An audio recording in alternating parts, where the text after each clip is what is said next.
solar mini-grids have turned from small pilots to an electrification wave. We were there when mini-grid regulation was established. When financial transactions were closed, we saw new technology thrive and companies fail. This is where we tell the stories. This is where we discuss the future. The mini-grid business, powered by Inensis. Hello, this is Nico from Inensis. Today's subject is surviving due diligence, how to meet investors and financiers' expectations. My guests know all the details about due diligences as they are investors and financiers in the energy space. Welcome Capucine Leroux from the equity investor STOA and Marco Villalpando from the debt financier FMO. Capucine is an investment analyst at STOA Infra Energy, an investment fund specialized in providing equity to projects and SMEs in the infrastructure space in emerging markets. Capucine has experience in both project finance and private equity and has worked on various transactions in the telecom, logistics and energy industries, with a focus on African countries. In particular, she has recently been involved in utility-scale and decentralized energy deals, including the mini-grid space. Capucine studied management at EDHEC Business School in France and is also a finance graduate from the London School of Economics. Marco joined FMO, which is the Dutch development bank, in 2019, where he started as an investment officer in the energy department, worked in the compliance department and finally took up the bank's regional coverage of Europe and Central Asia. In that position, he has been involved in analyzing, structuring and executing potential financing of multiple energy projects in countries including Bangladesh, India, the Philippines, Sri Lanka and Uzbekistan. Prior to joining FMO, Marco worked for one of the largest global corporate banks, analyzing, structuring and executing structured finance in various sectors including commercial real estate, infrastructure and energy in Mexico, where he is originally from. Marco is an MBA graduate from IMD in Switzerland and Executive Master in International Finance graduate from the University of Amsterdam. Marco, what is due diligence? Yeah, thank you, Nico, for the question. Allow me to respond by walking backwards on the financing process. If the ultimate goal is to obtain financing, the lenders must receive approval from a sanction authority. I'm going to be speaking from the lender's perspective. So for the approval, the commercial people like myself, together with other specialists, or the deal team as we call it, must submit a written proposal or request to the sanction authority. This sanction authority could be a credit committee, the management board, the investment committee. There's multiple names, multiple levels of approval required. So due diligence is everything that happens before that submission, basically. So the purpose of due diligence is to back up all the assumptions and to the extent possible mitigate risks with the analysis performed by the deal team. Due diligence is the process of identifying, analyzing, and understanding all of the aspects of a potential investment or financing, coupled with the associated risks and their mitigants. It is key here to highlight that it is a tailored analysis done for each of the investment opportunities, during which all of the requirements of a lender or an investor must be fulfilled. All right, thank you, Marco. Capucine, where in an investing process does the due diligence come in? Thank you for asking, Nico. So I speak from an equity perspective. Typically, we would likely not do that before we have discussed what each side of the transaction parties are expecting, and we have a base agreement on what are the main terms, what we are sort of both expecting, so that we know we're not just going to spend time and money without knowing that we agree. So that would typically involve writing the term sheet, and the commercial team on the financier side will need to have an internal approval for budget to hire external consultants. At this point, we have quite a clear idea already of what the company is doing, how they are performing, how they're structured, what the strategy is. But this is high-level information that has been shared by the target company. So we are then looking to hire experts that are unbiased, that are very specialized, and that will work a lot quicker than if we had to do everything, to look into all the aspects that are legal, financial, ENS, tax, commercial, or market perspectives from a risk perspective, like Marco said, but also on the equity side from an opportunity perspective. What components does a due diligence for a mini-grid company comprise? Capucine already mentioned the broad lines, but maybe you can go a little bit more into detail. We have established already that due diligence is a tailored process and hence its components. If the structure of the financing is project finance, then in principle, due diligence will not necessarily differ much from a utility scale project analysis, for example. However, corporate lending has different requirements, and mini grids usually have aspects of both types of structures, right? So then it is a hybrid between the two. It is important to mention that lenders recognize the difference in risk profile and size, and hence the difference also in resources available for the due diligence of the mini grid company.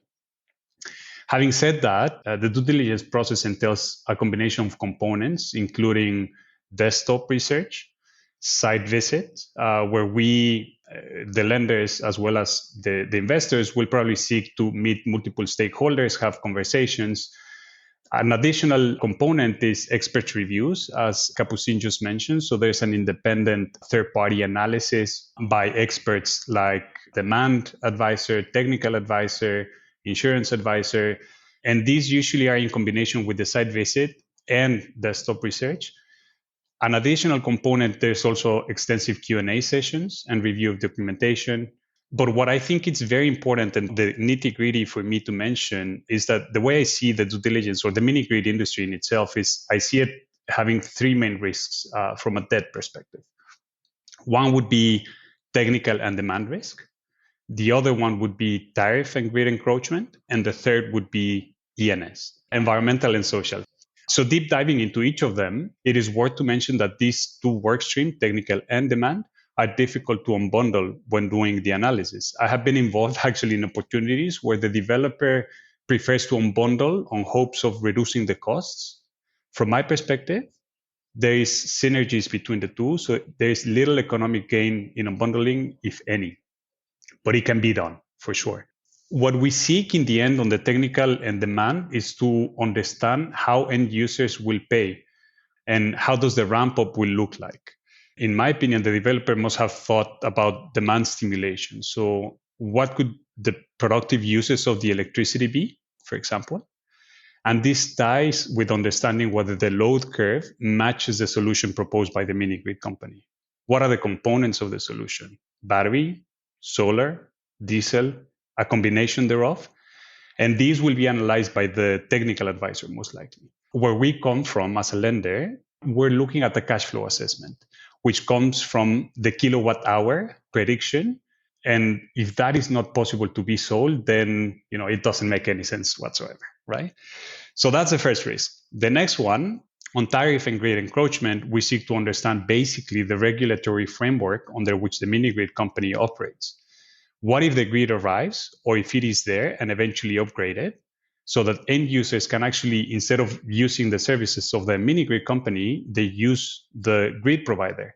Would there be any remedies available for us as lenders who are actually putting majority of the money in some cases? Question mark. And last but not least, on environmental and social, ENS as we call it. So we want to verify the commitment to environmental and social from the developer, from the mini grid company, as it is really of maximum importance. Urban setup is the expertise of the client, no questions, right? So they know the field, they know what they're doing, they know the end users, etc. How can they seize the knowledge that they have to make the business sustainable? As you can imagine, it is of great importance to us as a development finance institution. It is actually in our mission statement. We enable entrepreneurs to increase inclusive and sustainable prosperity. So also on ENS, there's the analysis of how the solution looks like. And there's usually, in my experience, we see a combination of renewable and non-renewable aspects in the mini grid. So we want to, as a development finance institutions, we want to foster renewable energy, But for the mini grid to be 100% renewable energy, sites would have to be supersized, right? So naturally, there would be a combination of sources. And this is a dilemma for us. How much is much? How much, non-renewable energy we can accept? And there's, of course, other aspects of due diligence that I have not mentioned, but of course, it's important. There's also insurance matters, for example, tax-related due diligence that if not an external advisor hired for the financing, we will do it ourselves also internally and understand with the help of the mini grid company. Yeah, and especially these discussions around how much renewable contribution is required in contrast to how much diesel generation electricity can be provided. This is really what unnerves many good companies are saying, well, why do lenders engage in that? This is our subject. We know what is best for the profitability, and we can clearly show you here and there. And if you increase the diesel here, or if you increase solar there, you don't reach the optimum anymore. So why don't they interfere? So I understand that you have a mandate to interfere exactly at this point as a development bank, where you have these two targets, right? On the one hand, the development of infrastructure in developing countries, for example, and on the other hand, the protection of the environment.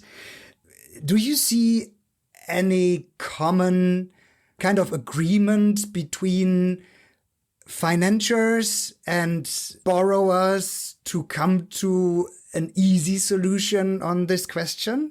Because this is really taking a lot of effort from both ends. And I see over and over again that this question, exactly this question, is not that much business related, but it still takes a lot of room in the conversation.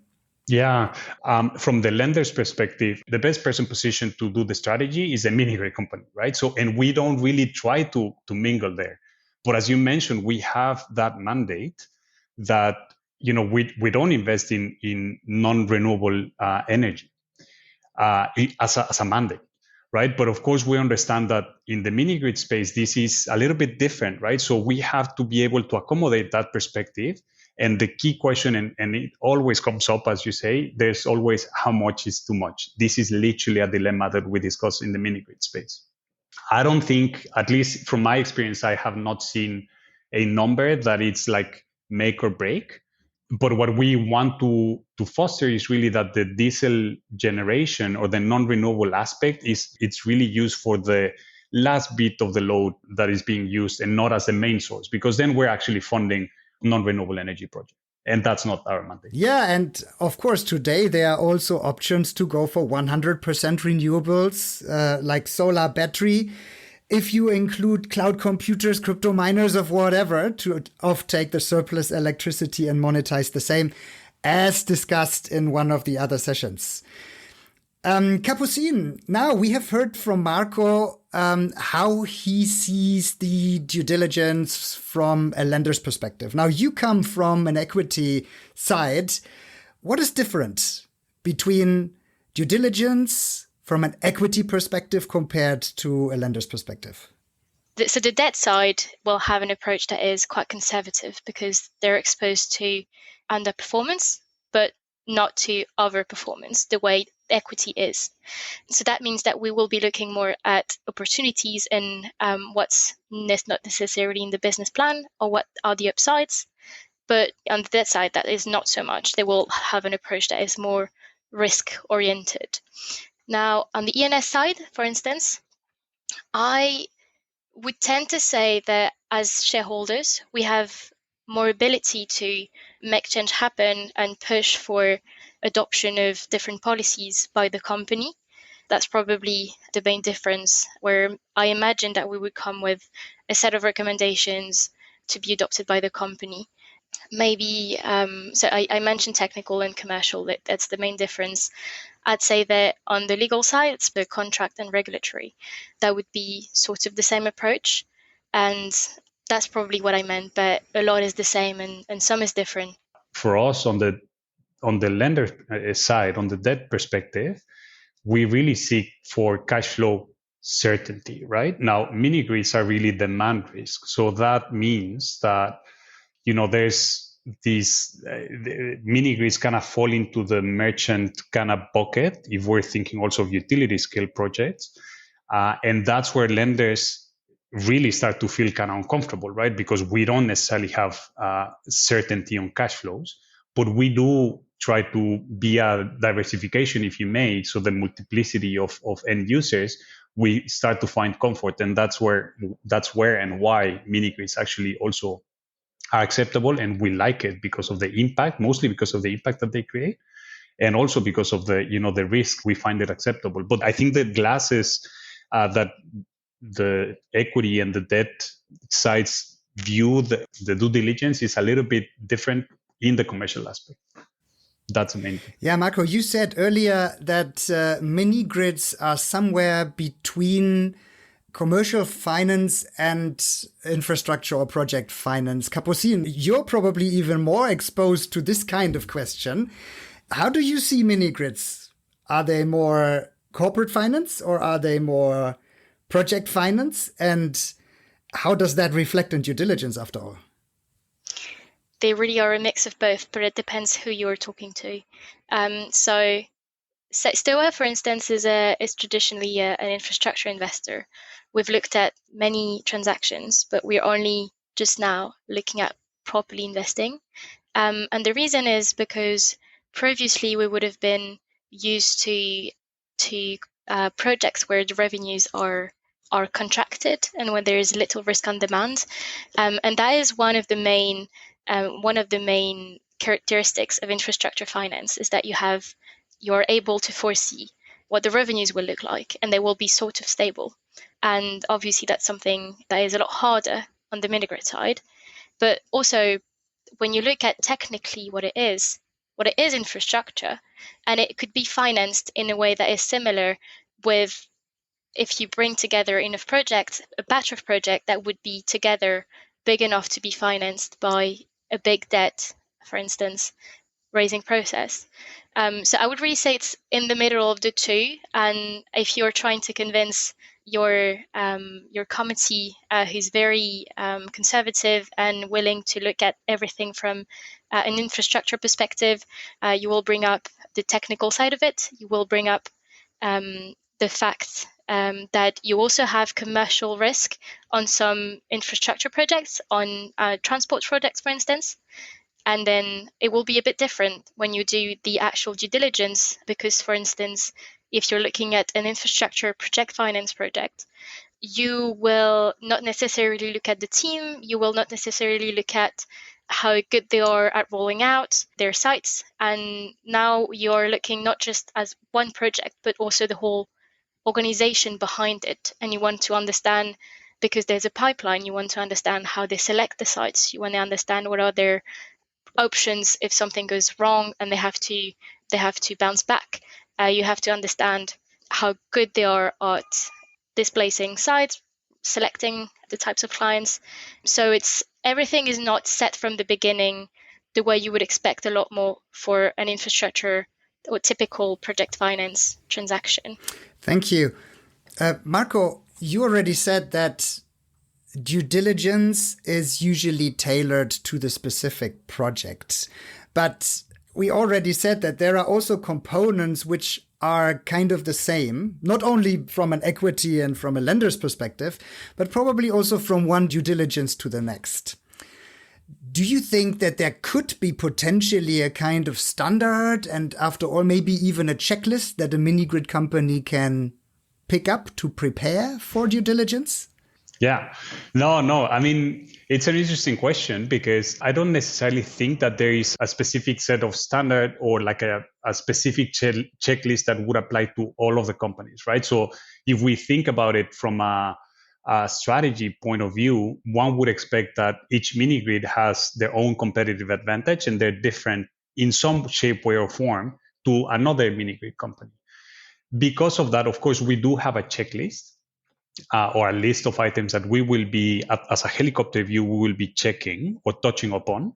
But in some cases, one item will be much more in depth or much more relevant than another mini grid company. For example, on the ENS aspect, we usually use the IFC performance standards in this regard, it is worth mentioning that health and safety is usually, and I'm curious to hear what Capucine has to say about this, but for us, we have experienced that health and safety is usually a challenge in the mini-grid space, because even if it's a small scale, energy projects have impact on people, right? And the impact comes in terms of distribution, networks within an urban setting. So managing those in a way that is reasonable and practical becomes crucial. So what I'm trying to say is that the IFC performance standards are there. They're standards. It's a list, basically, of 8 standards. And those have to be adapted. And the question is how to work around those, or maybe around is not the right word, but how to work on it.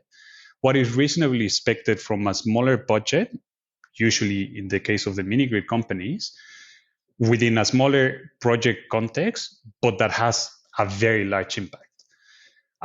Just to mention, another important protocol that we also look at is the Consumer Protection Protocol, by the way. We call it CPP. And in this sense, we actually find the GOGLAS Consumer Protection Code very hands-on. And so we look at it.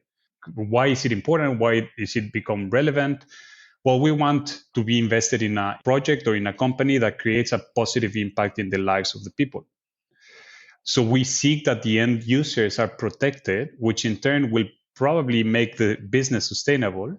And this hopefully drives a virtuous cycle that is driving demand and then, job creation, etc.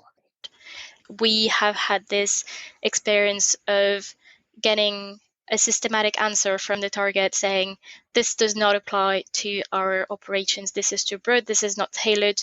So there's probably some adaptation of these to be applicable to that specific company, because it's not just like any project in this industry. It's a bit more specific.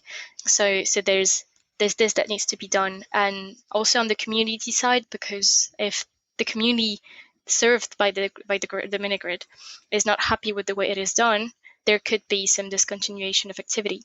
So it's not just an ENS perspective, but also an operational risk perspective. Sure. All right.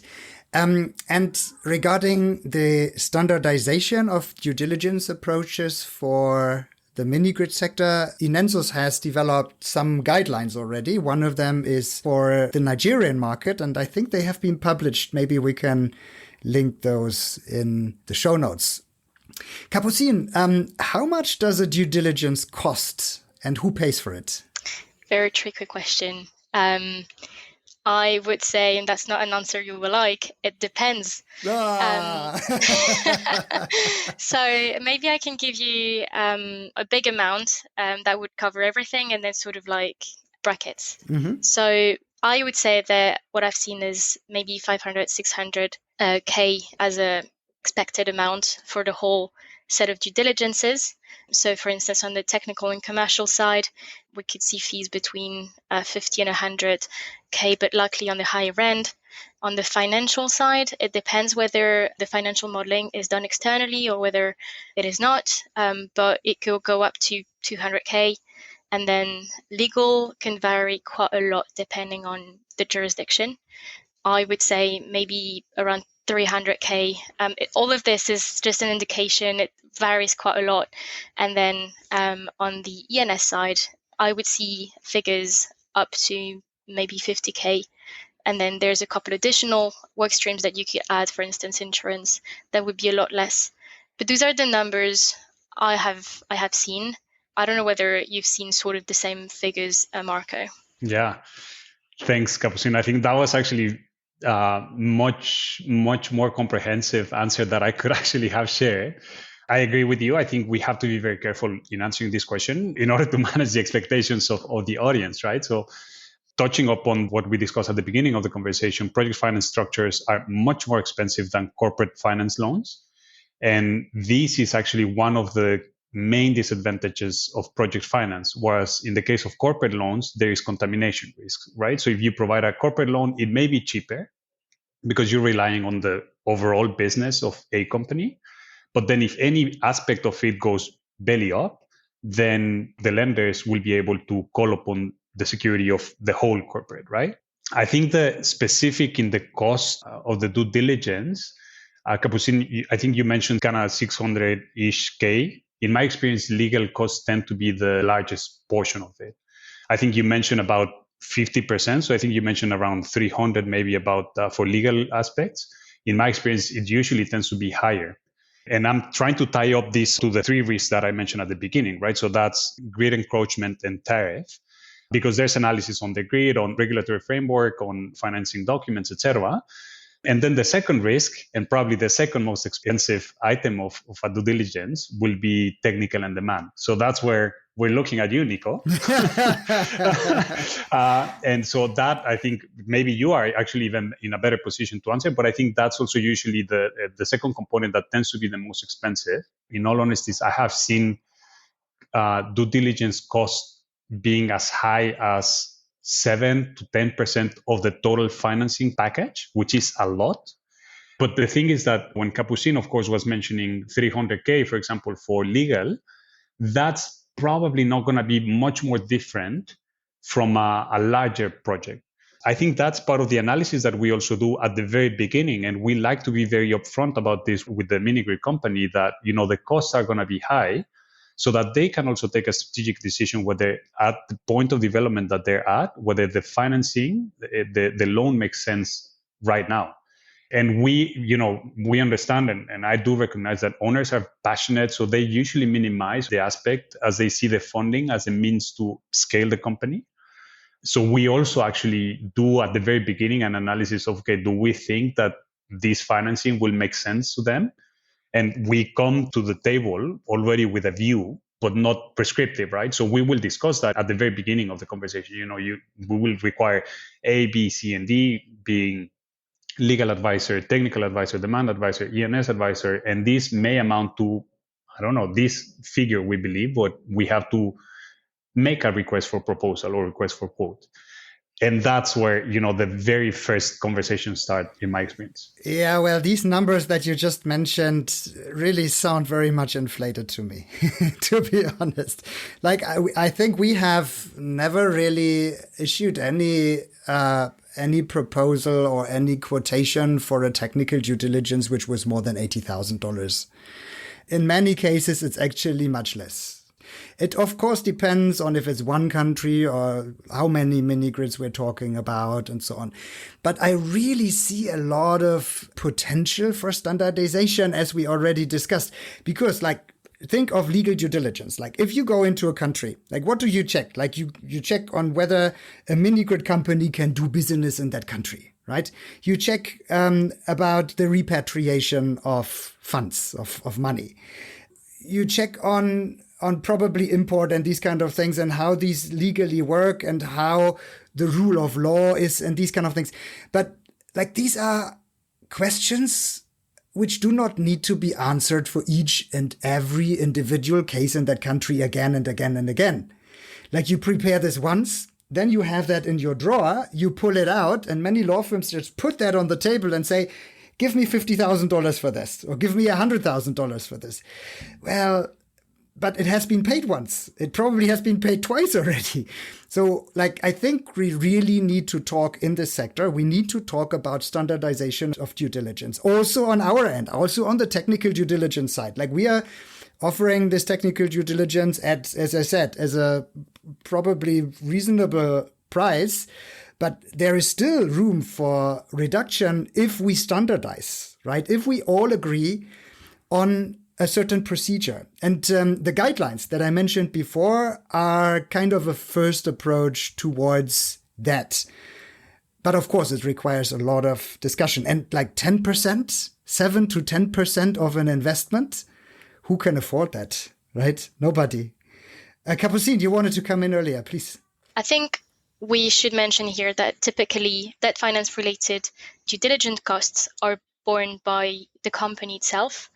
On the equity side, it is a more nuanced picture. I have seen transactions where the costs were low and they were shared between different investors.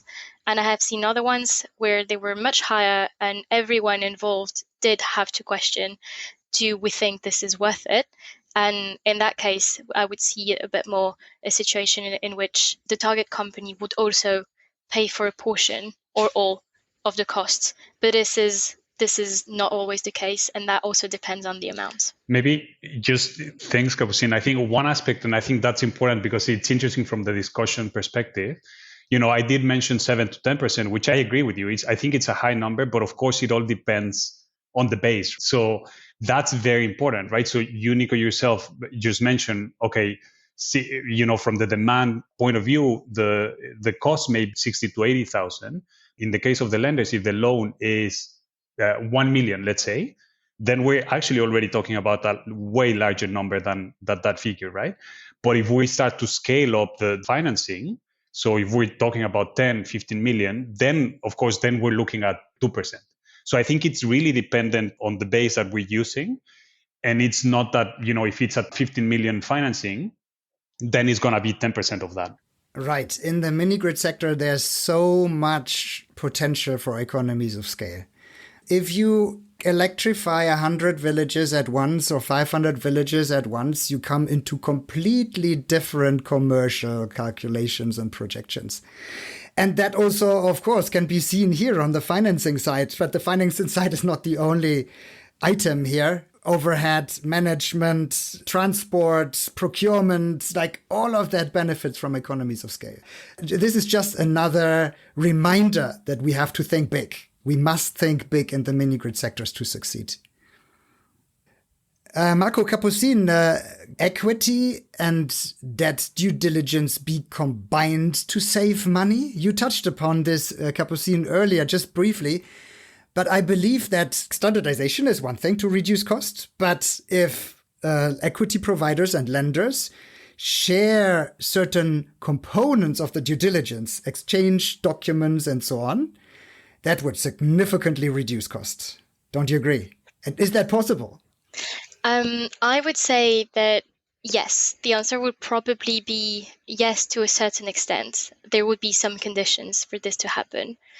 We would need standardization so that whatever has been done by another party can actually be used.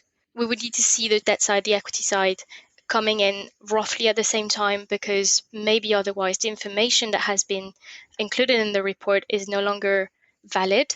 So that could be a big reason why if it's dated maybe 6-12 months before, won't be considered relevant anymore, and 100% the newcomer will say, that's not enough for me, I will do a new one with my requirements.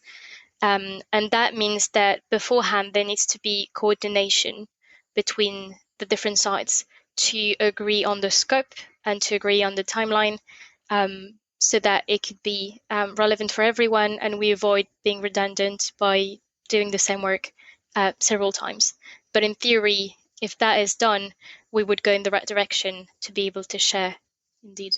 Yeah, I mean, I completely agree. I think some aspects can. There's potential for sure to combine and to save money. I certainly dislike, and I think you will also, Nico, to answer as an MBA graduate, but it really truly depends, right? I think Capucine just mentioned it. I think, for example, let's imagine on the technical side. So that's going to be a given, right? So we already know that there's going to be, let's say the solution is going to be battery with solar. So then we know that, and most likely, the technical aspect is going to remain the same in that sense, right? So the solution is going to be the same throughout the history, probably. And so there may have been already cases where the solution has not changed and there's a technical report that we can use, and then we don't need an update on that. I would maybe add that theoretically it seems to be like it would work better in a way that equity came first, and then they've done some due diligences, and then these reports can be used by the debt side. But because of what we talked about earlier, when we said that because of the exposition to overperformance on the equity side, they would likely maybe be a bit more comprehensive or go beyond in terms of what would be covered by the due diligence, especially on the commercial side, and the opportunities to, say, go to another country, diversify in a way or another, that maybe on the debt side that would not be done. So it means that would maybe useful information for the debt side, maybe not, but here it is. The other way around maybe would work a bit less well, because we would likely want a more expanded scope. So that's why, yes, but either equity comes first, or the two come in at the same time and get to have discussion on what is in the scope of work? Yeah, the equity and debt providers coming to the table before due diligence is actually conducted is the less likely scenario, I guess. Because a mini-grid company would always try to keep the sources of funding confidential until it actually has been implemented. Otherwise, it would give up its negotiation position, even if it's between equity and debt. But sometimes equity and debt are also in competition to each other.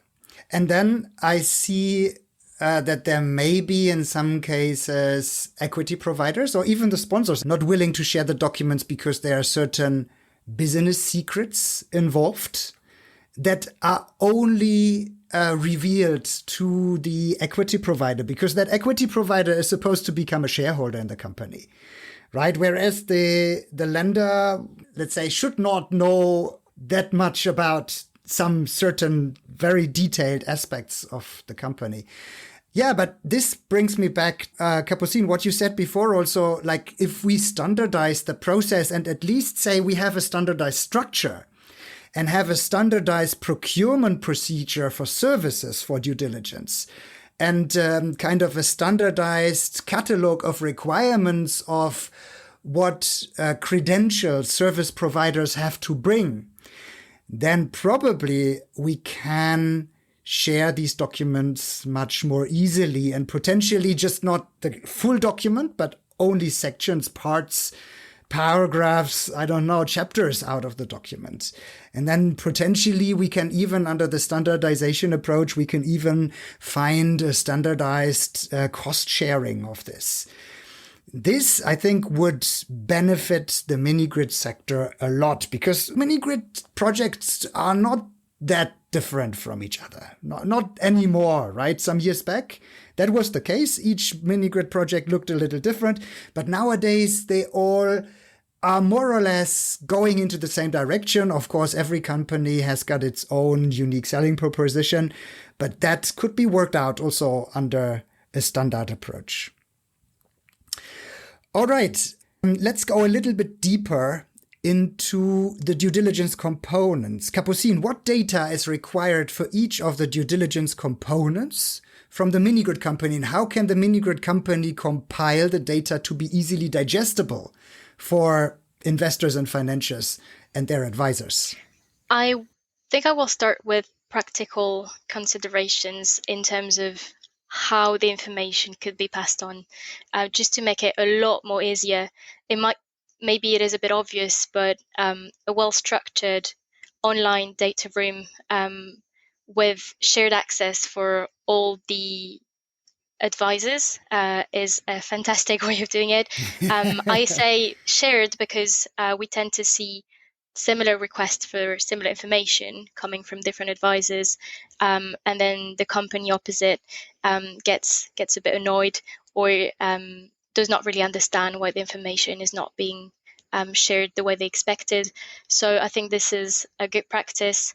Raw data, if when possible, so that the advisors and the equity and debt providers can do their own analysis on the raw data over time. And as a thing to know as well, there's probably 2 steps to populating that data room. There's maybe what can be put in the data room before external advisors are hired or start their analysis. So that would be high level information. And then when they come in, they will request a set of more precise documents, especially on the technical and commercial side. They will ask for performance information, and they will likely do a sampling. So maybe this type of information comes second. And to begin with, we maybe have more maybe policy documents kind of information. I think now onto what should be in the data room.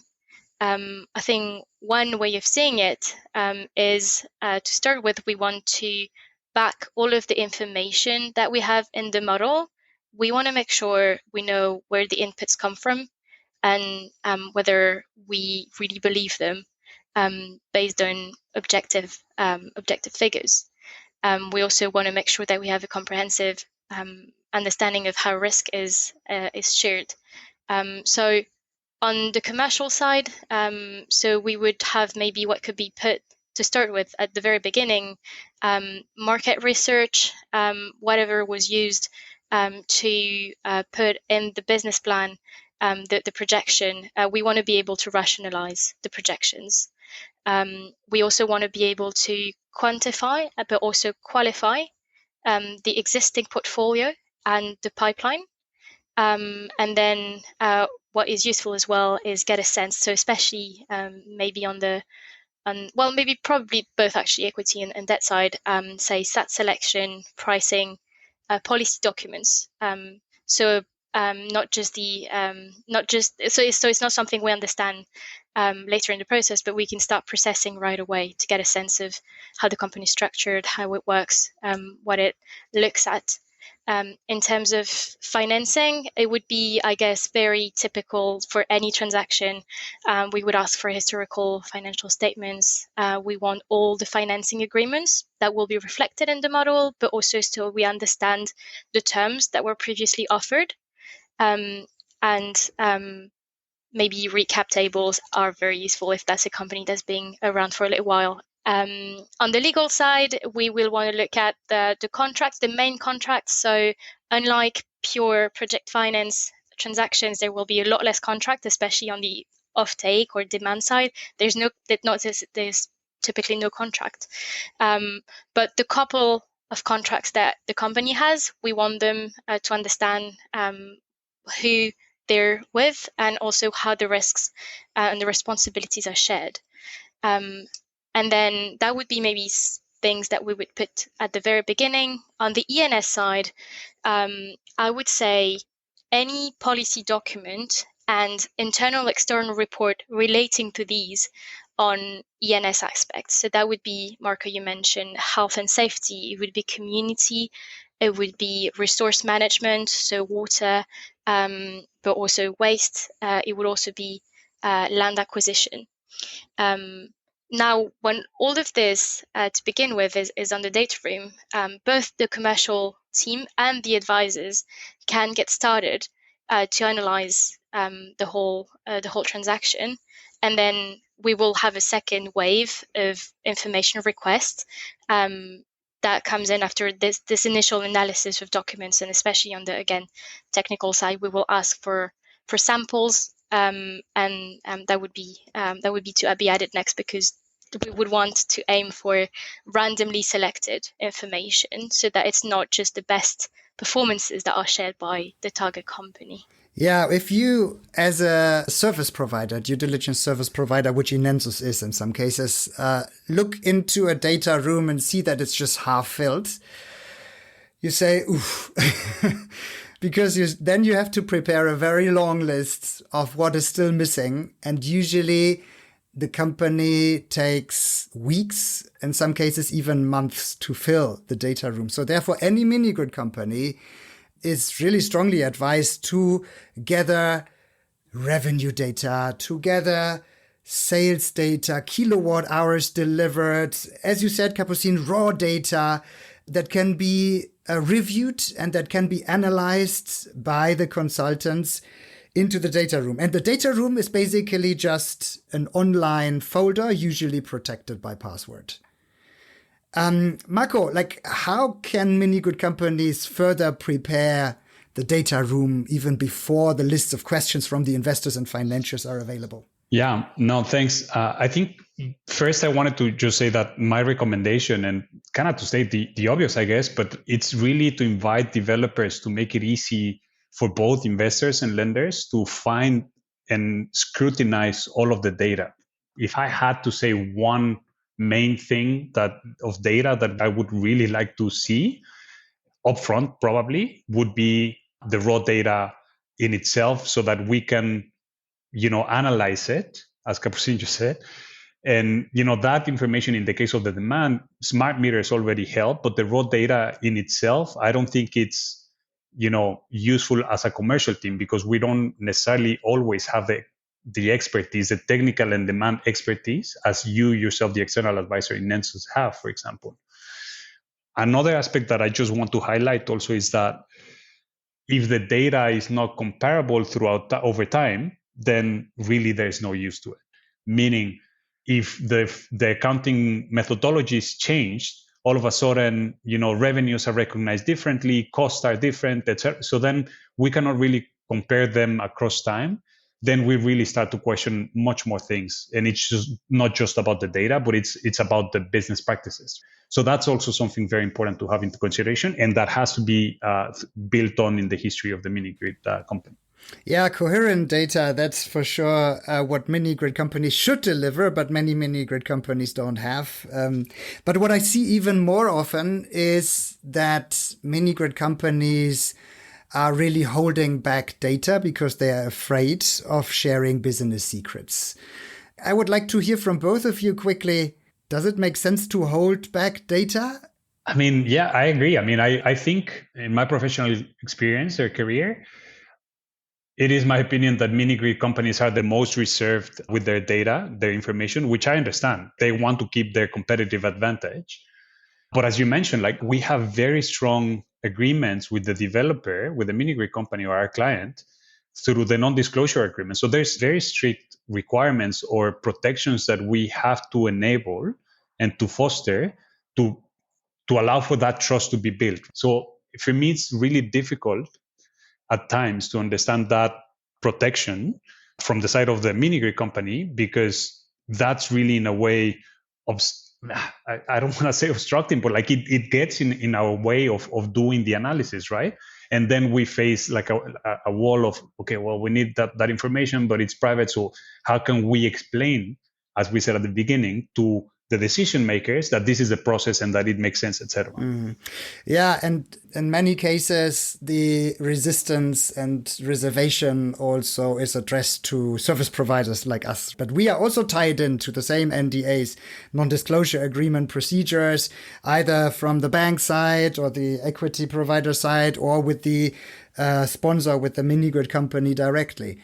The message that I would like to send here is that if due diligences are properly prepared, then in the long run, or even in the mid-run, due diligences will also become cheaper, because service providers understand that they don't need to run around forth and back and ask for this and that and don't get the data and then ask again and have another meeting and dig deeper and try to find the same information through other channels and so on. Yeah, well, that will save cost on all sides, after all. Maybe we need to work more on the non-disclosure agreement end. I'm not sure. Maybe we need to make sure that this is 100% waterproof, and then we can create the trust that the mini-grid companies need to share data.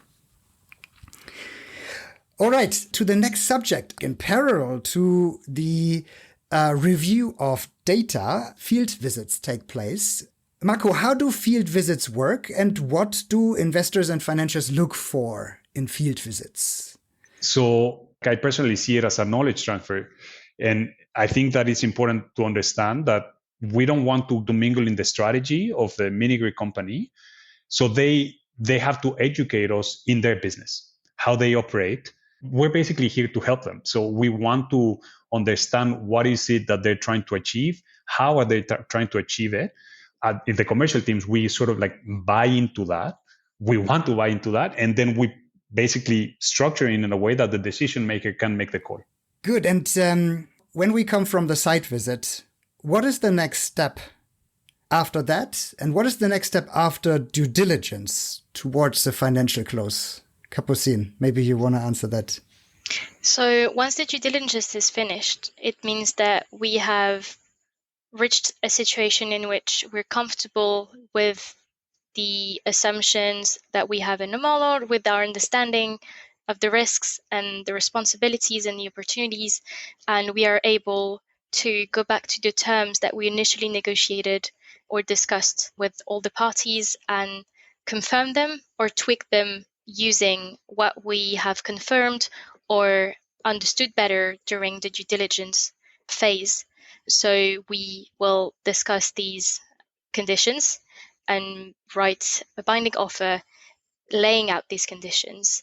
Once that is signed and agreed and signed by everyone, there will be the drafting of the documentation that is the reflection of those terms that were negotiated. That takes a bit of time, and that usually comes after we have agreed on the new terms if they're a bit different. On that, I would actually like to quickly mention that unlike due diligence, it is not possible to do one common documentation set for debt and equity, because the instruments are entirely different and involve very different financing documents with different clauses, and it's simply not at all the same conditions and documents. So that would be something that cannot be combined to save time and costs, because on the equity side, we would have a share purchase agreement, an investment agreement laying out, shareholder agreement laying out how the governance is organized. And then on the other side, on the debt side, we will have I'm not sure what it's called, debt financing agreement. So those are just entirely different documents. So they will then be drafted, and in the drafting and the negotiation of the way things are worded, parties will identify condition precedents to signing and or closing, which are conditions which needs to be complied with for the financiers to send or to sign the documents or send the money. And once that is done, we're signing, and then we're closing this transaction, and we have reached the end.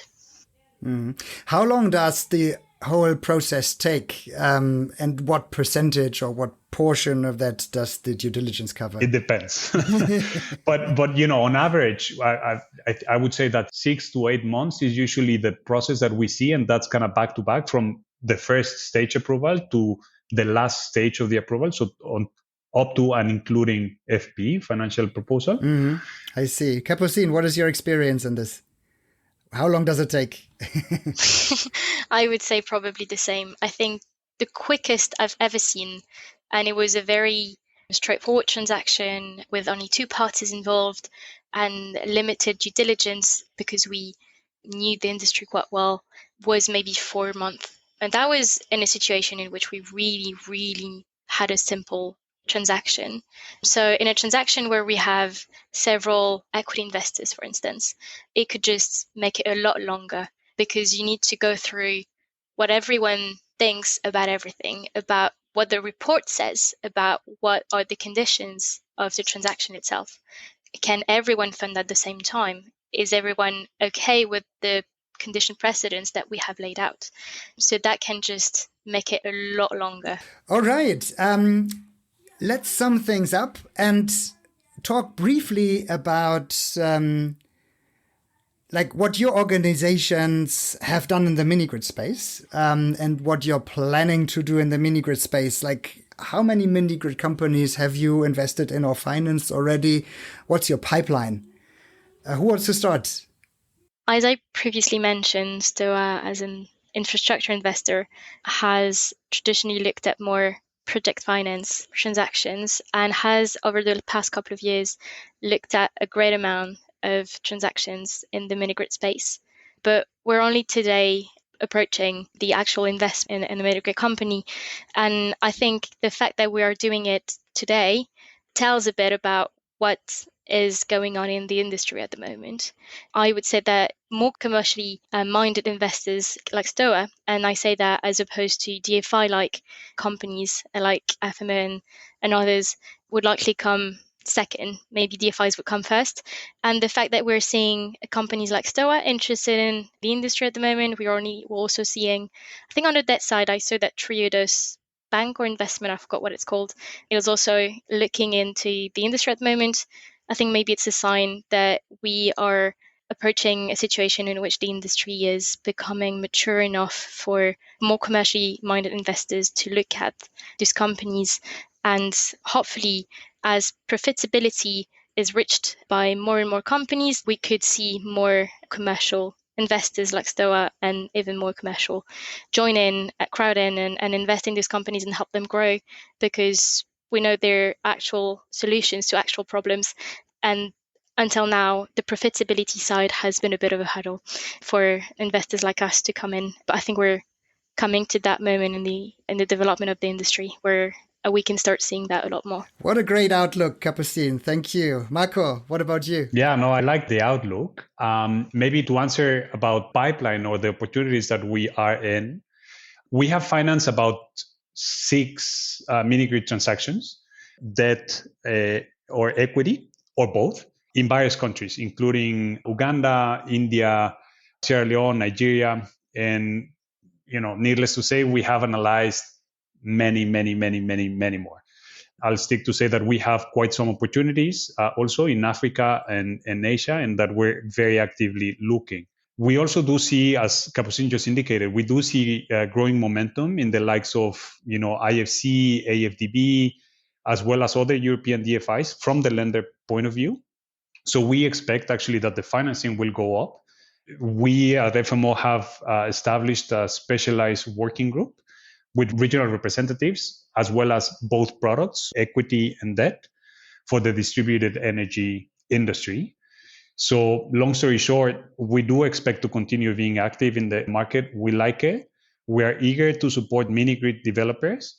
We recognize their challenges, and we're more than happy and really eager to work along with the mini-grid developers. Thanks a lot, Marco. Thanks a lot, Capucine. That was very insightful, and I hope to talk to you soon. Thank you very much. Thank you for having us. Thank you very much, Nico and Capucine, for the time. Hello, everybody. My name is Fiona Fiebig. I work with Enensis as a legal advisor and business development associate. Though mini-grid business models are increasingly converging in their structures, investors and financiers typically approach every due diligence as a unique endeavor. But there's a promising alternative on the horizon, which is the potential to standardize this process. By harnessing and reusing existing data tailored to specific countries and markets, we can significantly cut down both the time and costs involved in due diligence processes. But the onus isn't solely on financiers. Mini-grid companies themselves have a great role to play. By offering transparent and comprehensive data upfront, especially raw data on past electricity generation, distribution, and sales, can they enable due diligence service providers to dive directly into analysis rather than data gathering. This proactive approach not only accelerates the process, but also translates to cost savings. Moreover, forward-thinking mini-grid companies are identifying efficiencies by synchronizing their equity and debt due diligence efforts, tapping into synergies between the two. Lastly, a very important consideration for mini-grid companies. There is absolutely no need to view due diligence or site visits with trepidation. The commercial team working with the investors are your friends, and you can work together to convince the credit committee. In essence, the future of due diligence lies in collaboration, transparency, and harnessing efficiencies. This episode of the Mini Grid Business has been brought to you by Enensis, your one-stop shop for sustainable mini grids. For more information on how to make mini grids work, visit our website, enensis.com, or contact us through the links in the show notes. The Mini Grid Business, powered by Enensis.